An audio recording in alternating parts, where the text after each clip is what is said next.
नमस्कार मु Deepti दीप्तिस full lab को आपण मानकु बहुत बहुत स्वागत।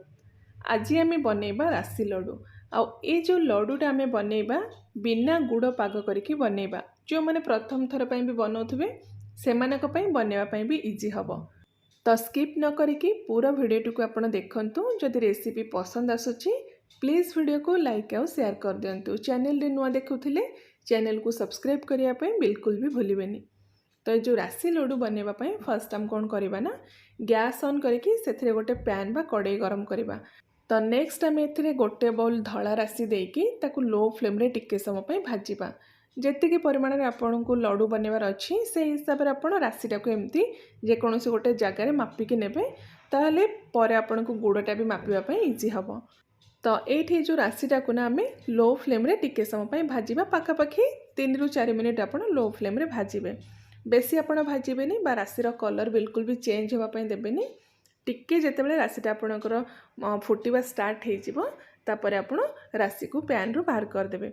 तो ये राशिटा टिके फुली जाइए हल्का फुटवा स्टार्ट हो गला। एबे आम राशि को पैन रू बाहर करदे। आउ नेक्स्ट सेम पैन रे आम गोटे छोट बाउल चिना बादाम देकी ताकू भी आम लो फ्लेम रे भाजवा। ये सेमती किसी मेजरमेंट मु मेंशन करूनी कहीं चिना बादाम राशि आपन को जेतिकी पसंद आपण हिसाब रे आपण कम बेसी करके नहीं पारिबे। किंतु राशिर परिमाण जेहेतु आम राशि लड्डू बनाऊे राशिर परिमाण टिके बेसी रहिबो। तो ये चिना बादाम आमर देखंतु पूरा बढ़िया से भाजी हो जाइए। एबे आम सब बादाम को गोटे जगह को बाहर करदे। एगेन आम सेम पैन रे आधा कप मापिकी नहीं जावा आलमंड। आलमंड को भी आम एमती लो फ्लेम रे 2 ରୁ 3 मिनिट पे भाजवा। बेसी भाजवा ये दरकार नहीं बस 2 ରୁ 3 मिनिट आप लो फ्लेम रे भाजीदेवे। आउ टिके एमती भाजी हो गला परे बा टिके हल्का कलर चेंज हो सारा परे आलमंड को भी आपण आ गोटे जगह को बाहर करदेवे। तो अल्टीमेटली आमको सबू जिनस लो फ्लेम रे भाजबार अच्छी आउ हल्का भाजबे बेसी कड़ा करके भाजबेनी। तो ये देखंतु सबू जिनस आमर पूरा ठंडा हो सारी आ चिना बादाम भी तार चोपा सब मु बाहर कर देछि। आउ जेतिकी पॉसिबल आपण चोपा बाहर करेंगे। आउ जदि किसी भी एमती चोपा रही जाउची तो टेस्ट रे किसी भी फरक आसीबानी। तो ग्राइंडिंग करने पूर्वर ना फर्स्ट सबू जिनस आप भल भाव में ठंडा करदे तापर आप ग्राइंडिंग करेंगे।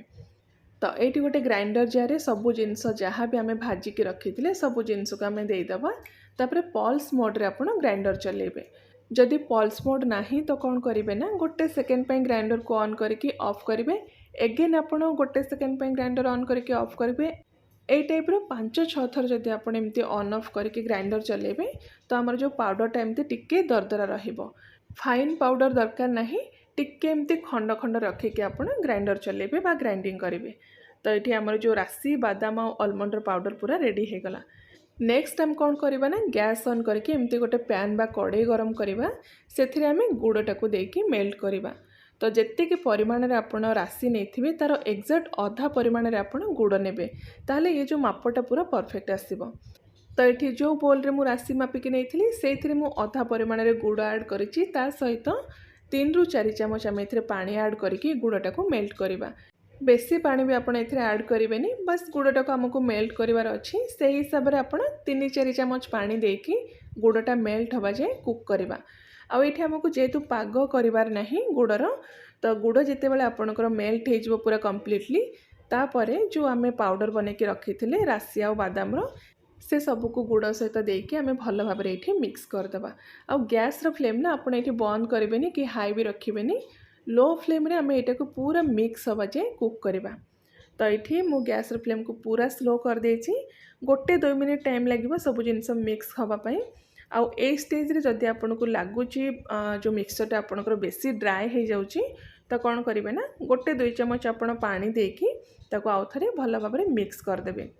तो ये पाखापाखि 2 मिनिट पर देखंतु आमर जो लड्डूर मिक्सचर पूरा रेडी हो जाइए गुड़ सहित सबू जिनस पूरा बढ़िया से मिक्स हो जाइए।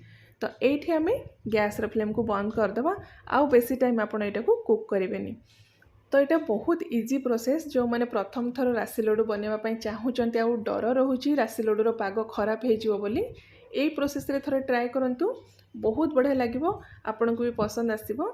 आउ पाग करके जो राशि लड्डूटा बना जाए तार भी रेसिपी आगुरी चैनल रे अपलोड हो सारी लिंक आपन को डिस्क्रिप्शन बॉक्स रे मु शेयर करदेवी आपड़ से जाइए चेक करेंगे। तो ये लड्डूर मिक्सचर आमर पूरा रेडी हो गला।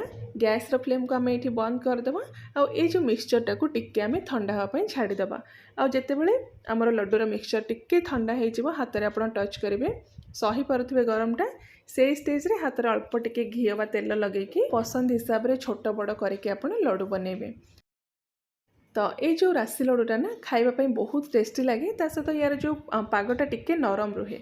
तो नॉर्मल टेम्परेचर रे आपण ताको गोटे एयरटाइट कंटेनर रे मिनिमम 3 दिन आप रखिपारे। आउ जदि आप फ्रिज रे ताको रखिबे तो सेम एयरटाइट कंटेनर भितर 7 ରୁ 10 दिन जाए आप स्टोर करके रखिपारे, बिल्कुल भी खराब हेनी। तो ये देखो सब लड्डू मु बनई देछि। आग को गणेश चतुर्थी आसूची, गणेशंकर बहुत पसंद राशि लड्डू। निश्चय थे आप प्रोसेस रे ट्राए करंतु आ ठाकुर पाखे भोग लगातु।